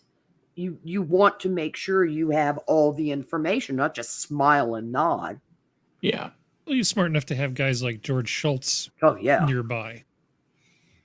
George Shultz was a good person to have, actually. Yes, he was. Of course, didn't he also have Weinberger? Casper Weinberger. You can't get them all right. No, and Cap didn't screw up everything. No. He's just weak. Yeah, he just wasn't. He was a limp handshake of a person. The kind of person that Reagan would have preferred was too young at the time for the job, because Weinberger looked okay on paper. Was sort of the thing, but he was a bit of a McClellan kind of guy. Yeah. Of course, John Bolton. Oh God. You have some interesting people go through the Secretary of Defense. Yeah. John Mustache Rumsfeld is the kind of guy that Reagan would have. Rumsfeld was underrated, in my opinion. Yes. Everybody hates Rumsfeld. I don't hate understand. No, as Rumsfeld was very, very good as SecDef. I quote him all the time. He was a smart guy. Yeah, I think he was actually probably one of the best people in Bush's cabinet. Undoubtedly. Yeah, because certainly one of the most intelligent. And I doubt that people at DOD hated his guts. Oh no, he's kidding. Smart. The kind of leader that you love. Smart guy, hard worker. Asks intelligent questions. He was a very bright guy. I mean, he worked in the Reagan administration, if I recall correctly. But he was too young at the time. But he's somebody who would have been more competent in the camp Weinberger. Well, Rumsfeld's the kind of guy that's not going to get as few of our people killed as possible, but he's not going to lose a lot of sleep over the ones that do. No, because he can't. Because he can't. He's a tool. He's a very efficient, finely honed tool that is very good at a particular job. He's very Presbyterian. He's been trained his whole life, and his whole adult functioning was understanding what it means to put people in harm's way and how to mitigate that risk when it's possible. But I agree with you. I think he was, when he took action, he did so with a clear conscience and a belief that he had done his best to make himself as cognizant of what the relevant aspects of the situation are, the things he could control, the things he couldn't control. He would only do so as a last resort. I think ultimately Rumsfeld was very conservative. Yeah, and I mean, he was SecDef. He was both the youngest and oldest SecDef ever. I think he would have been a terrible president, by the way. Oh, no. Yeah. Well, he was pragmatic, I think is probably the best way to describe Rumsfeld. Yeah. That's a huge problem for a president. Yeah. Yeah. He was. He'd be very frustrated as president. He worked for, he was Secretary of Defense under Ford. Wasn't he Secretary of Defense twice? I think. Yes, under Ford and under W. Yeah, that's what it was. Yeah, and didn't he? Rumsfeld succeeded Schlesinger as Secretary of Defense under Ford. Yeah, a bureaucrat's bureaucrat. Yeah. A monument to the bureaucracy. The whole Schlesinger family. Just be liberals. If you want to be liberal that bad, be liberal. Fucking hell. Anyway. No. Yeah, he didn't work for the Reagan administration. He stayed in the private sector until Bush came in. I wonder what his relationship was with Reagan.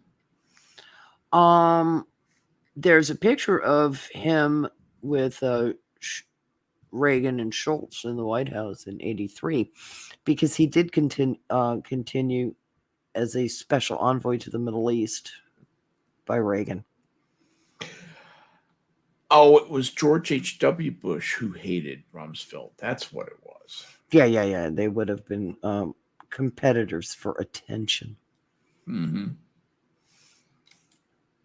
And that's why, Cheney had to jump up and down to get W to agree. But W may have met him during the Reagan years, since W was working in the White House some. It's really interesting. Listen to former George H.W. Bush talking to John Meacham about what he thinks about, for example, Dick Cheney and Don Rumsfeld work in his son's administration. Okay, and this was in the New York Times and in Fox News. He said he just became very hardline and very different from the Dick Cheney I knew and worked with. The elder Bush said of the man who served as Secretary of Defense, just iron ass, his seeming knuckling under to the real hard-charging guys who want to fight about everything. He was forced to get our way in the Middle East. He said Cheney built his own empire. This is H.W. saying this. And he said, I've concluded that Lynn Cheney is a lot of the eminence Greece here, eminence Greece.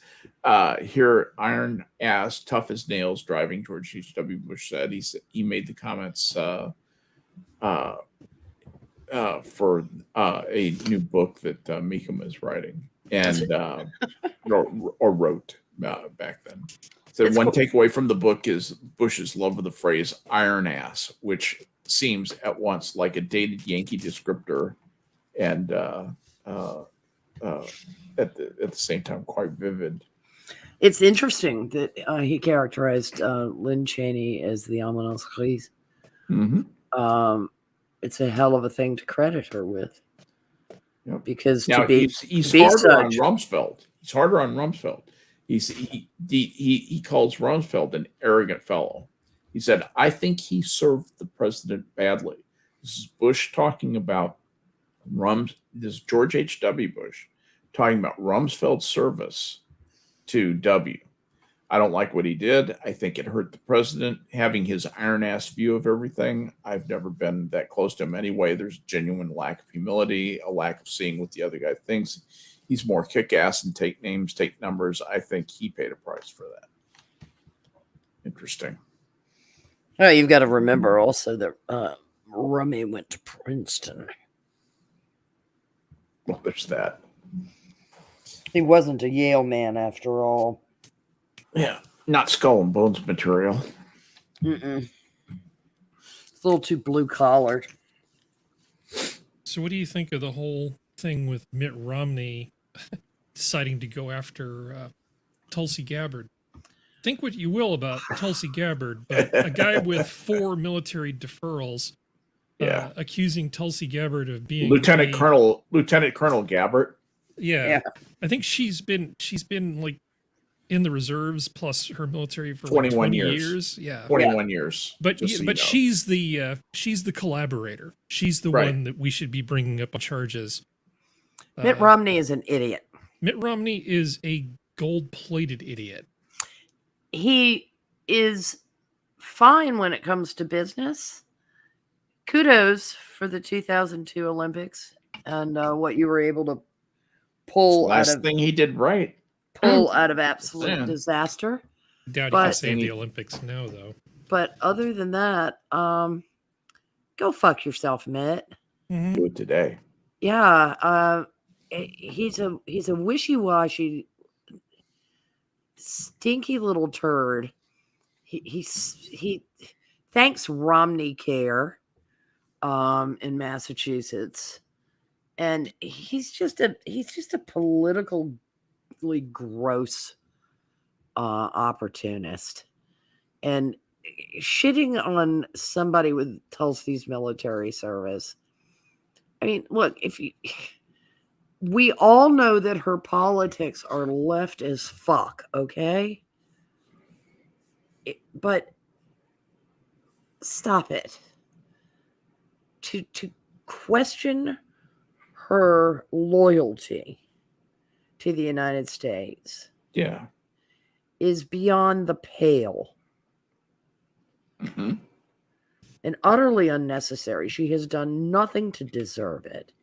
I'd love to know what he must think. He only called her a traitor. Yeah, he only called her that. Well, he thinks that. Well, never mind what he thinks about January 6th. He thinks everybody that doesn't agree with a fucking swampy establishment 100% are disloyal. Yeah.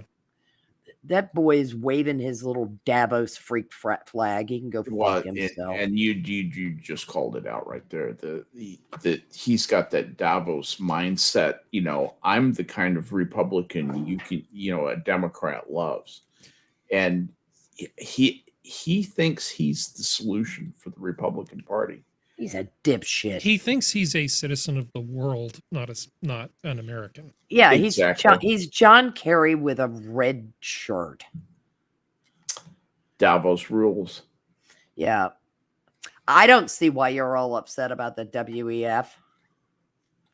Yeah, if he was a bowl of chili, he'd be mild. Yes. Mild and made of turkey. Mm-hmm. Yeah. Yes. No, but they wouldn't say it's cows made of were turkey. injured. He'd say it was authentic. Authentic Absolutely. chili. Tastes better. But it would be turkey, maybe with some soy thrown in. Oh yeah. And the claim would be that it tastes better. Than You can chili. really taste the cumin. Yes. That would be it. That's the good ingredient. In I chili. even toasted It's it not that for it doesn't you. go in there. It's just that that's not the focus. Yeah. It's the paprika. Yeah. Right. Well, it's actually the crushed peppers beyond the paprika. Of course, that's where paprika gets its name, is peppers. But Yes, but we're not talking the same kind of peppers, are we? Well, Chef John refers to paprika as training cayenne. Yes. It is low rent. Paprika is actually a really useful spice, but you got to know when. It is. I use it for weird stuff like beef stew. Just, a little. Throw it a little paprika, and it gives a nice little. Espelette pepper is used in a similar way in certain cuisine. It's great, but it isn't like guajillo chilies and ancho chilies and all the lovely actual chilies. I just realized I don't know what it's. Okay, so it's Capsicum annum. So that's just the common pepper. That's just the common Majorcan pimenton. It's not a big heat device, paprika. It's a flavor device. Yeah, it is. I never thought of it as heat at all. No, there is hot. I thought of it just as flavor only. There is hot paprika, and they've gotten that from adding higher capsaicin peppers to a paprika if you grind up a bunch of ghost peppers and put it in paprika, it'll heat it up. It's not usually ghost peppers, but they're hotter peppers in Europe, but not as many as we have elsewhere in the world. God bless the rest of the world. The one thing with paprika, though, is too much really gets on my nerves. You're not going to believe this. Hungary has 1, 2, 3, 4, 5, 6, 7, 8 gradations of paprika. Noble, sweet, special quality, delicate, exquisite, delicate, pungent, exquisite, delicate, rose, semi-sweet, and strong. Which strangely is called Eros. Yeah, I can believe the Hungarians would have taken paprika to an art form, given that paprikash is their thing. Yeah. The old goulash with just throw paprika in it. But it's not. You know what the Spanish call paprika?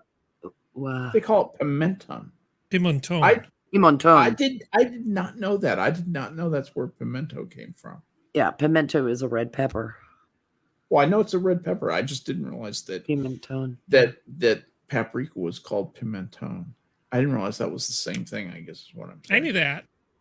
Yeah, you guys knew that. Well, you guys are cooks. I'm not a cook. I use very little paprika because I actually am not very fond of it. No, it's good stuff. Yeah, I mean, I made some goulash not that long ago, and it was a there's lot of paprika. There's something about it that it's one of those things that I get that tongue coating thing, and it's an unpleasant sensation to me. It just begins to get kind of gritty, and flat tasting to me, which I am much more of a New World pepper girl, cayenne, or any of the Mexican peppers. Although I did try a refrigerated marketed brand Herdez guacamole today. It was spicy, and I was like, yeah, okay, yeah, because usually spicy is damn near killed me with the first chip. And I was like, oh, these motherfuckers aren't fooling around. And I looked at the ingredients, and they're tossing serranos in that thing. And I was like, you mean business? Serrano peppers are wonderful if you're making chili verde, but you don't want to ladle them into your mouth. Scoville just re-ranked the hottest peppers in the world the other day. Did they hear really? about this? Yes, they did, and they are starting at number 10. The 7-pot brain strain, coming at 1.35 million Scoville units. Okay. And followed by the Naga Viper with 1.382 million. Then the Komodo Dragon at number 8.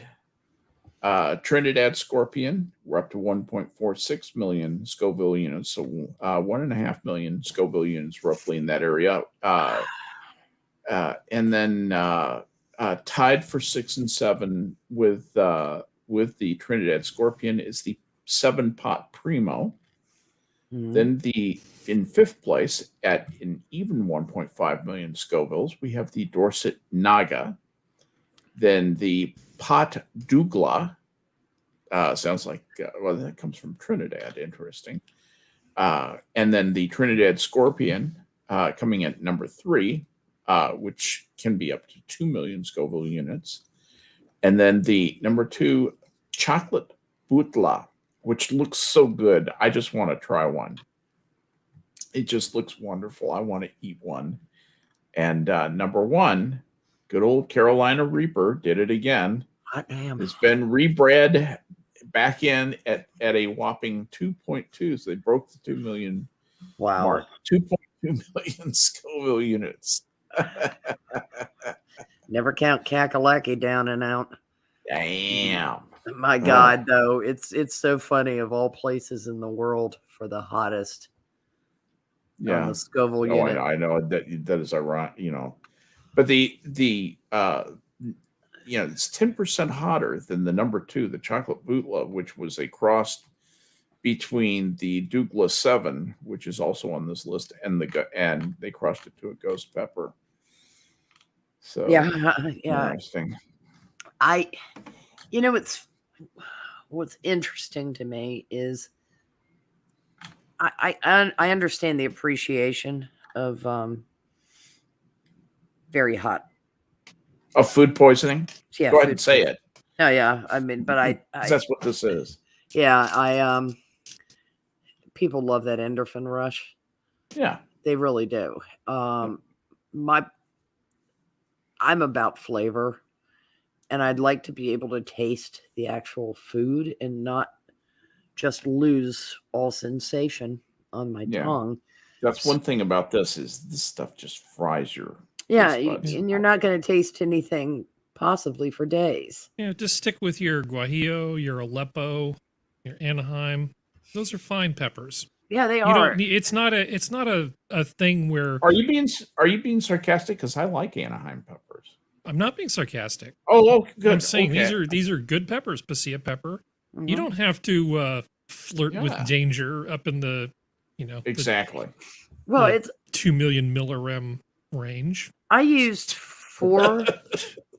I think I used 4 different peppers when I made chili verde, and I did it because each one of them kind of has a different thing to You're just them. blending for taste, right? Yeah, and I used poblano, Anaheim, serrano, and jalapeno.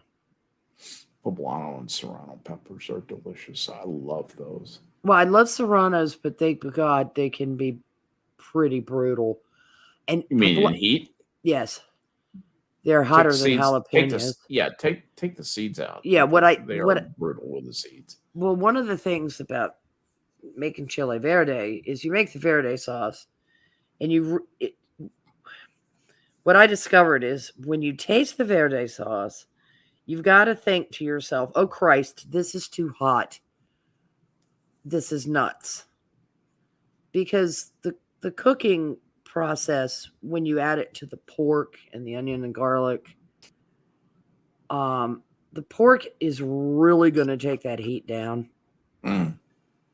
Because it's not a bland meat, but it's a fatty meat. It's a fatty meat.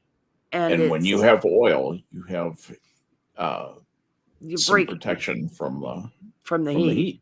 Yeah. But it's it should be a little uncomfortable to taste, and then you end up with a nice spicy dish. I mean, it's got heat, but it's come down so that most people will be able to enjoy it. Prospero, have you watched Sean Evans' show? Mm-mm. Sean Evans has this thing where they eat these hot wings. Oh, is that the one with the test? First we feast, yeah. We feast, yeah. Where Alton Brown's like a champ and Gordon Ramsay's the total fagoot. Yeah. Yes. At any rate, he's actually a pretty good interviewer. He's a very bright guy. Uh-huh. And I enjoy watching people's reaction to the... Watch them suffer. Watch them get to the one that's called The Bomb. Bomb. Beyond Insanity. He has it on. It's in every lineup he has. It's what everybody turns to see how so-and-so reacts to The Bomb. And I'm almost to the point of ordering some just because I want to see how bad this stuff is. Yeah. Because these people act like they've been poisoned. And at a certain point, you kind of go numb. Yeah, exactly. And it's I like something that I can cool.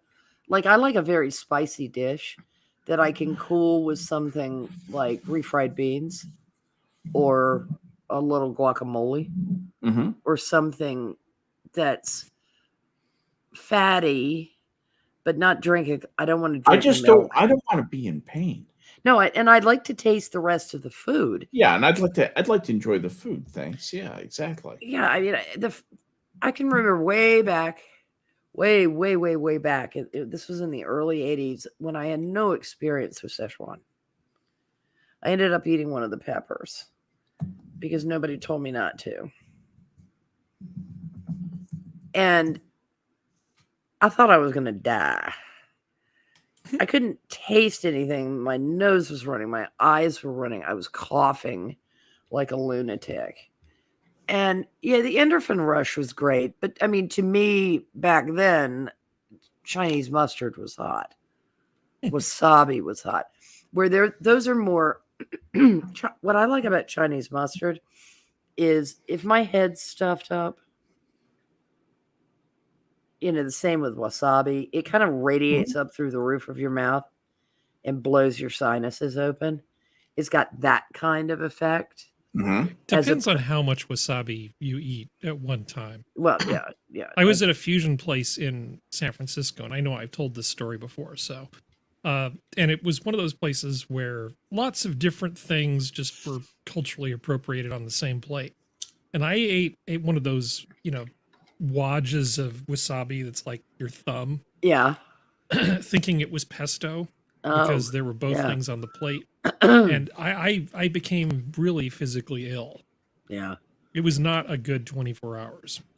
No, oh man. It wasn't even a good 10 minutes. I mean, that just created problems. And I was at a dinner in the city, and it was a fancy dinner, because I think otherwise, if I'd just been at home, I would have just, made myself purge that stuff. But I wasn't in a position where I could just sort of politely go do something like that. And boy, did I suffer. Carry that syrup of Epicac in your pocket. Excuse me, I'll be back in about 20 minutes. Yeah, right. I might be a little hoarse, but I'll be okay. That amount of wasabi is kind of terrifying.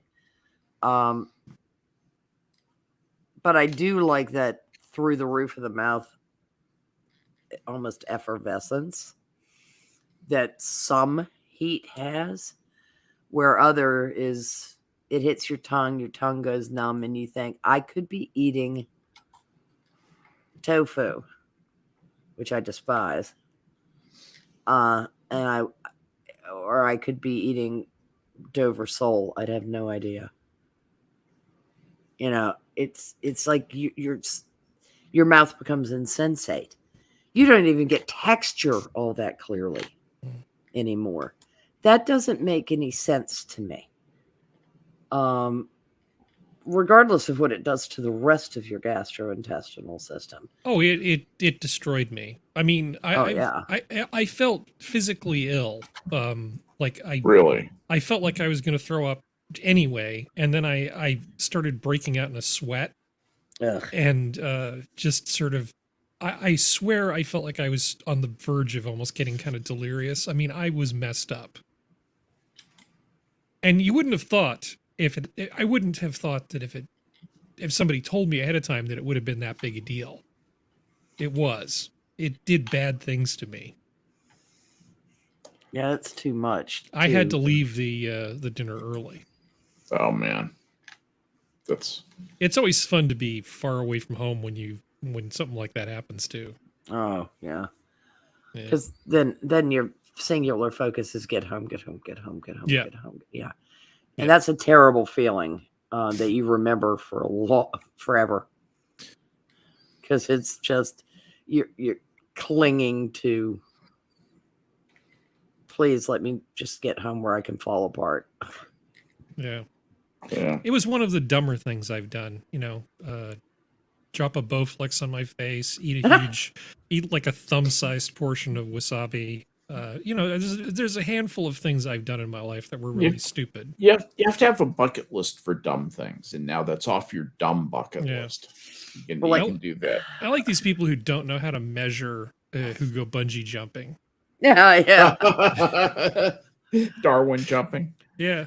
Garage, gas station sushi and discount bungee jumping. Gas station sushi is not good. Yeah. Gas station barbecue, on the other hand, can be excellent. Actually, there's a gas station seafood restaurant in Duck, North Carolina. Is it a Shell station? No, it isn't, and it should be. It really, really should be. But is it a Gulf station? No, that's nothing. Nothing the least. We don't really have a lot of gas station sushi down in Texas, and if you do encounter it down here, I wouldn't advise eating it seriously. But we do have, like what Harry was talking about, gas station barbecue and what we call shack barbecue, or we actually refer to them as barbecue shacks. Yeah, and they're just usually little tumbly down little houses by the side of the road that produce some of the best barbecue on earth. That's a positive indicator. Yeah. Yes, it is exactly shack right. In the name. It's like a gas station taqueria. And if it looks like a shack, also that's in Texas. That's how you know. A lot of times it might be good. It might not be good, but most often, it's sometimes a shack isn't really a shack. There used to be a place in Palo Alto, right off of El Camino Real, not far from Stanford, and it was Dinah's Shack, and it was Dinah Shore basically owned a hotel there, or pretty much a motel, and so there was this motel owned by Dinah Shore. And associated with that, there was Dinah Shack, and you would go in, and it was like kind of this buffet thing at lunch where you could get fried chicken with the, like the checkered tablecloths and stuff. It was really good. Dinah's Garden Hotel. Dinah's Garden Hotel. It made me very sad when they got rid of Dinah Shack. They replaced it with a Trader Vic's. Boo, boo. Yeah, no, I like Trader Vic's. I mean, don't get me wrong. I actually, of all the things you're going to replace, I like Trader Vic's. I'm going to defend Trader Vic's if we're going to do this. But then they got rid of Trader Vic's and replaced it with some stupid high-end bullshit chain steakhouse thing. And it's like that. I have no patience for $200 chain steakhouses. I'm sorry. I'd rather go to a place with Shack in the name. Well, it's some famous place that's like one location. I don't think you can make really good steaks in a, like a Ruth's Chris kind of thing. Nah, I don't want to do that. Well, it's like Morton's and Bookbinders showed up in Richmond, and people were like, so anybody was going to go. And it was like, how much are you going to pay for something you could cook in your backyard? The thing about places like that is they get prime beef. Yeah. Not choice, right? And they have the ability to generate like 1,500 degrees of heat from ceramics. Yeah. They can they can put a sear on a steak like most people in their homes don't know how to do. Right. And that's what makes it. So you've got prime meat and you've got that sear. That doesn't mean that it's really great. It means it's very good, but you're going to pay for that. I'd rather go to San Francisco. I can't remember the name of the place, but they have like that Zeppelin of where the aluminum thing that's shiny and it has the roll top, and they have like the huge thing of prime rib in there, and they'll just cut you big chunks of prime rib in the meat Zeppelin. I love me a good meat Zeppelin. I was just gonna say meat Zeppelin. I just like the name meat. So do I. I know what you mean. Yeah, I don't know what it's actually called, but I like to call it the meat Zeppelin. The meat Zeppelin. Yeah. I like to Google things like that. We're running a little long here tonight, but meat Zeppelin, ZEPP. I don't think it's actually called that, but I call it that. Let's see, Lithuanian potato meat Zeppelins. Okay, what is a Lithuanian Zeppelin? What is Zeppelin food? Their potato meat dumplings are known as Zeppelins. Sounds good to me. Lithuanian Zeppelin dumplings. They're like, just make a dumpling out of it. Don't go to the trouble of making cottage pie. Right, I've never been to one of these Brazilian steakhouses. Oh, you haven't? No, I haven't. Oh, son. I feel like it's something I should do. Cree's been to one in Brazil, and he tried chicken hearts, and he was like, "Oh my God, they're unbelievably good." And I was like, "Okay, I've eaten chicken liver all my life. Chicken hearts. Chicken hearts taste a lot different from chicken liver. As long as you're not washing them down with caipirinhas, that could lead to some bad decision making. No. He knows about caipirinhas. He knows how to make a caipirinha. But what is a caipirinha? I don't even know what it is. Oh, that's how stupid I am. It's a delicious drink. What's the muddled mint white rum thing? It's a mojito with. It's a mojito made with cachaça, which is basically unrefined sugarcane hooch. Yeah, sugarcane liquor. Yeah, but it's less refined than the stuff that they put in rum. Yeah. Okay. Gotcha. It's got that refreshing flavor that a mojito can have with a bit more of a kick. It's more of a fermented brown sugar type thing than a fermented white sugar type thing. Right. But it also tends to be headache juice. Yeah, from my limited experience with it. Yeah, a caipirinha is fine. 2 caipirinha might be fine after that. If you're going to continue to drink, switch to a light beer. Your liver and your head will thank you. And drink plenty of water, please. Yeah, she's not wrong, ladies and gentlemen. But any rate, we've gone over 2 hours, guys. I just have so much fun just hanging out with you guys and just talking. I really thank you for And we got off the heavy making shit, this. which was just unsolvable. So it was nice. Yeah, I was hoping we could solve that, get that worked out, because I promised Vlad that I'd get him something tonight. Yeah.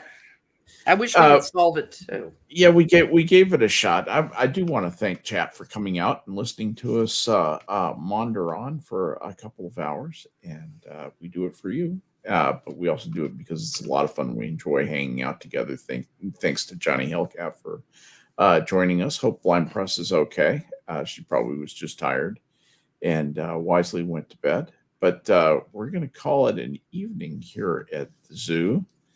And thanks everybody for coming out. It was big fun. But for tonight, zoo is closed.